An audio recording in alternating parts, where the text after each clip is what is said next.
Muy buenas tardes a todos y bienvenidos un día más al invitado de Radio Francia Internacional. Los artistas mexicanos Avelina y Alejandro Fuentes Quesada acaban de inaugurar la exposición Extinción Continua en el Instituto Cultural de México de la capital francesa, en la que presentan sus esculturas muy relacionadas con la ciencia y los fósiles que se encuentran en abundancia en la región de su Saltillo natal, allí en México.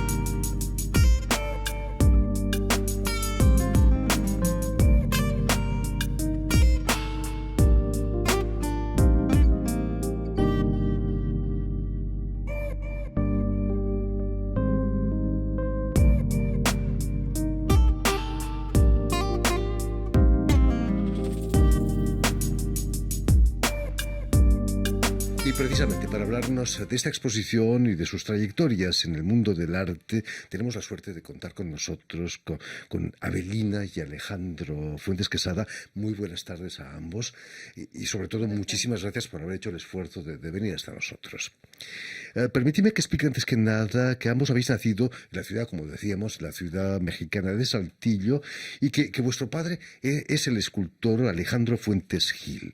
Como Obelix, os caísteis de muy pequeño en la olla de la pócima, ¿no, Avelina? Ya me lo contabas eso hace Nos caímos en el crisol del bronce de la fundición de mi papá. Es peligroso eso. Simbólicamente, obviamente. Alejandro, ¿jugabas con pastilina después de la escuela, como me había contado que hacía Avelina en el taller de tu padre? Era la materia prima con la que contábamos en el estudio, aparte de discos, libros, esculturas a medio terminar. Entonces era un lugar de experimentación, de juego y obviamente de cultivo que fue enriqueciendo nuestra experiencia infantil, ¿no? O sea, desde siempre. Y curiosamente, Alejandro, vas a estudiar diseño gráfico y no artes. Quizás no era una especie de revuelta contra tu padre. No, para nada, la verdad. Bueno, en mi caso, a lo mejor Avelina ya te va a platicar una experiencia diferente, pero en mi caso yo sentí total libertad ahí. Y creo que la decisión de estudiar diseño gráfico fue más por un interés personal en la tecnología.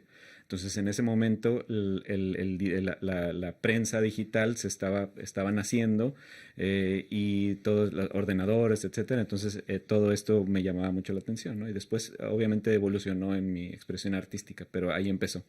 Vuestro trabajo tiene, como decíamos, una relación con la ciencia. El hecho de que tuvieseis un abuelo taxidermista y que me imagino que de pequeños jugabais con animales disecados, ¿no os llevó a pensar que podíais hacer estudios de ciencia? Sí, totalmente. Yo en una ocasión le comenté a mi papá justamente la inquietud de querer estudiar biología o química, entonces ya existía ese interés por las ciencias, pero la reacción de mi papá fue como si le hubiera dicho la peor carrera del mundo. No, ¿cómo? No, si tú vas a ser artista. Y bueno, yo no siendo una hija muy rebelde, reconsideré mi decisión y decidí continuar con la tradición familiar, ¿no?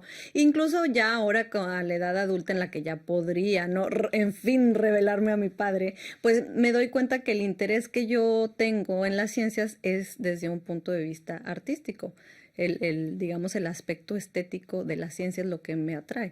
Entonces, por supuesto. Saltillo es conocido por esa cantidad de fósiles que se encuentran en los alrededores. ¿Ibais de pequeños a buscar fósiles, quizás, con vuestro padre? Sí, formaba parte del programa en las escuelas de ir a visitar las zonas donde se encontraban fósiles de dinosaurios, en Rincón Colorado, exactamente. Hay un museo del desierto que cuenta con una muy bonita colección de fósiles, con paleontólogos a disposición para responder a preguntas, etcétera. Entonces, forma parte de la cultura local. Imagino que vosotros mismos debéis tener una colección magnífica de fósiles, ¿o no? En realidad no, como la tenemos tan accesible, no es necesario hacerse de una propia. La tenéis en la calle casi. Bueno, si se le llama fósiles a los trabajos que están en el taller, que hay una colección muy grande de moldes y de... Bueno, aquí en Francia el mundo político está lleno de fósiles también, ¿no? A los 15 años, Avelina, vas a viajar a Florencia, donde estudias dibujo, pintura, historia del arte. En Italia, Italia no es conocida por los fósiles, pero sí por los vestigios arqueológicos, ¿no? Alguien que viene de un país relativamente joven como México, imagino que el sustrato arqueológico de Italia, de Florencia, debe impresionar, Claro, ¿no? los etruscos, ahí muy cerca de Florencia está Fiesole, que tiene una zona bellísima donde podemos visitar justamente los rastros de esta civilización. Pero bueno, más que nada para mí Florencia fue el primer descubrimiento del continente europeo. Fue el primer acercamiento y con esas bases de la historia del arte. Cuando yo llego a París, por ejemplo, pues era al revés, fue como olvidar todo eso que muy clásico, muy académico y tratar de innovar y aportar nuevas ideas. También Alejandro va a estudiar en Florencia, en Italia, pero sobre todo en Vancouver, en la escuela de Vancouver film Film de School. Vancouver, Ajá. en Canadá.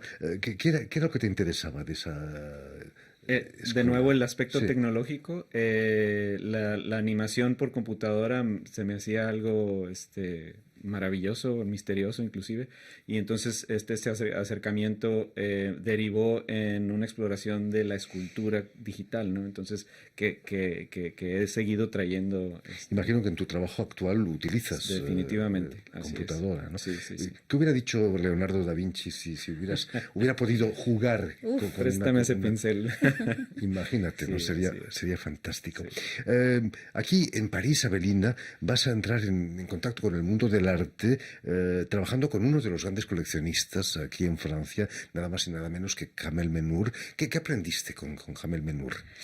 Pues como te lo comentaba, hace 5 años fue una experiencia súper enriquecedora porque yo quería tener una visión interna de ese mundo del arte, ¿no? Porque muchas veces estás exterior a eso y efectivamente pude estar ahí muy de cerca con un mundo fascinante, muy dinámico, que me aportó muchísima disciplina, ¿no? Lo repito, era como una disciplina que muchas veces los artistas ignoramos. Descubriste también el factor económico del arte allí con Hamel Menur, porque se mueve Exactamente. mucho dinero en el mundo del arte. Bueno, está muy ligado, porque al final de cuentas, digamos que el arte, bueno, ya con la pandemia pudimos constatar lo contrario, pero se tiene esta idea de que el arte es un lujo, ¿no? Que ya que se satisfacen las necesidades primordiales, se accede al arte, pero nos damos cuenta durante la pandemia que no, que al final de cuentas lo que nos hizo más llevadera la pandemia, cuando estábamos privados de libertades y demás, era el acceso al arte, música, literatura, artes Sí. plásticas, cine, exacto. Desgraciadamente para muchos coleccionistas no es el amor al arte lo que les empuja a comprar arte, ¿no? A veces es algo económico. Pues mira, a mí me tocó ver, me tocó ver al señor Pinot, que impresionante, un señor, bueno, todo un personaje Una de las grandes educadísimo, fortunas del mundo, ¿no? educadísimo, saludaba a cada una de las personas que estaban presentes, así fuera el puesto más pequeño, más irrelevante, y me impresionó mucho esa elegancia en su persona, y él se le notaba que era un verdadero amor al arte, o sea, él mismo iba a las galerías a descubrir nuevos artistas, descubrir nuevas obras, entonces, bueno, conoces también un lado muy increíble que no ves desde afuera. Precisamente gracias a ese amor por el arte acaba de inaugurar un gran museo en el centro de París, en la Bolsa de Comercio, ¿no? Así es. Fantástico. ¿Cuándo, Alejandro Fuentes, vas a venderle una obra al señor Pinot? Bueno, vamos mañana a platicar con él. Precisamente empiezas con la escultura, con el siglo, en el año 2000, en el taller de tu padre, ¿no? ¿Fue fácil o difícil trabajar, colaborar con obras que no eran las tuyas? Fue lo más fácil del mundo. Yo lo que hice fue entrar en un proyecto, él estaba desarrollando una serie de piezas de gran formato y necesitaba ayuda en el taller. Yo en un verano que iba de vacaciones, nada más de visita, me dice, oye, ¿cómo ves? ¿Me ayudas? Y yo, bueno, ok. Y empezamos a trabajar, empecé a incorporar la tecnología que yo había aprendido en Canadá para hacer los agrandamientos de las esculturas de manera digital y todo esto. Entonces, nos demonamos como si ya Imagino que estuviera tu planeado. padre aprendió mucho de ti, imagino, ¿no? Al menos en el sentido informático. Bueno, sí, y yo de él, o sea, ha sido, creo, benéfico para los dos, bastante, enriquecedor, creo yo, y se ha vuelto este lugar un laboratorio de experimentación donde no nada más nosotros, sino también Avelina y mi otra hermana Carolina hemos tenido la fortuna de tener este espacio de juego, repito, Porque de finalmente experimentación. el oficio de escultor es un oficio muy duro, ¿no? Avelina, no, a veces físico, imagino, ¿no? Sí, sí, totalmente. Te has encontrado con problemas por el hecho de ser mujer, quizás, en un taller de escultura. Bueno, obviamente sí es mucho esfuerzo físico y las limitantes o las imposturas de la escultura, que son los pesos, los transportes, el lado logístico, que puede ser más complicado que con obras bidimensionales. Afortunadamente cuento con la escuela y con el apoyo de este taller familiar. Y como sabes, en México pues todo es asunto de familia y pues para nosotros el arte es un asunto de familia. Perdona Y por haber dicho que era un asunto difícil para las mujeres, porque hombres como yo tampoco podría levantar grandes pesos. Perdona, volviendo a la exposición que acabáis de inaugurar aquí en París, en el Instituto Cultural de México, Extinción Continua, es un título enigmático, ¿no? Al menos el arte no está en peligro de extinción, ¿no, Alejandro? Así es. Sí, no, este título lo tomamos más bien del interés que tenemos, sobre todo en la búsqueda de un tema en común, de un interés en común, nos dimos cuenta que tenemos transpiramos, digamos, ¿no? Este interés y esta influencia de lo que vemos y lo que nos rodea en nuestra ciudad natal, ¿no?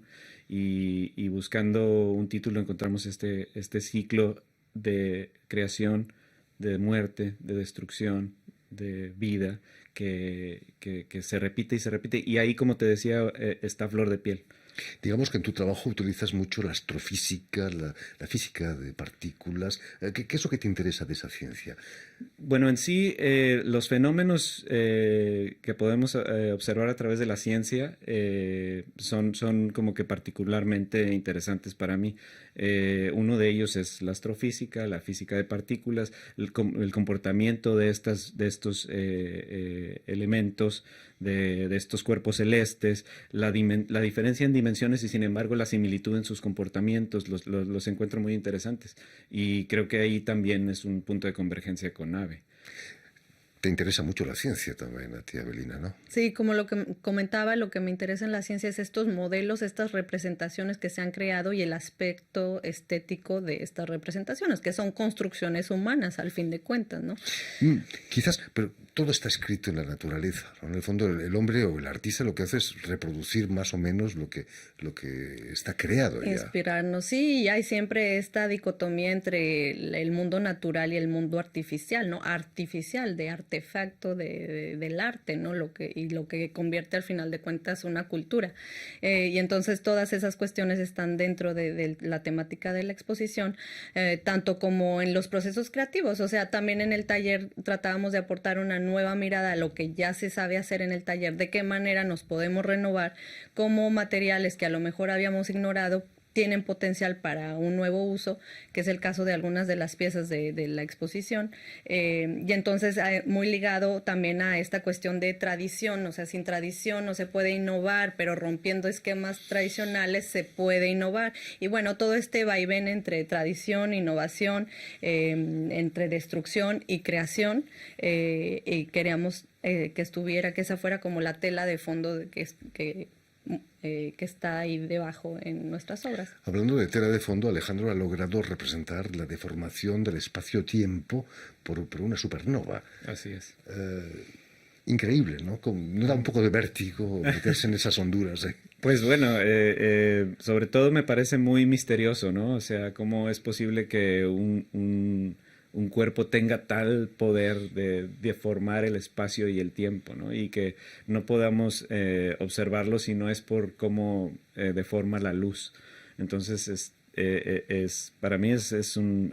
y por eso el título de la pieza en particular, esa de la que llamas, esa de la que hablas, que es Interferencia espacial. Interferencia espacial, y otra también que está en la sala 2, que se llama Murmullos desde el vacío, que es apenas, eso hace referencia, ese título hace referencia a que apenas entendemos, alcanzamos a vislumbrar la verdad del universo, ¿no? Además hay texto en la exposición, una voz, poesía. ¿Quién es la poeta que os ha puesto? Así es, Claudia esas Luna palabras? Fuentes, que es una poeta también de la región de Coahuila, de otra ciudad que se llama Monclova, donde aún la presencia del desierto es más imponente, y su tema de predilección es justamente ese, el desierto. Entonces fuimos y escogimos algunos fragmentos que considerábamos que nos ayudaban a acompañar mejor las piezas, porque queríamos hacer una invitación al público parisino a descubrir una región de México que no es tan conocida, ¿no? Que no forma parte al menos de este imaginario folclórico de México. Queríamos enriquecer un poquito esa idea.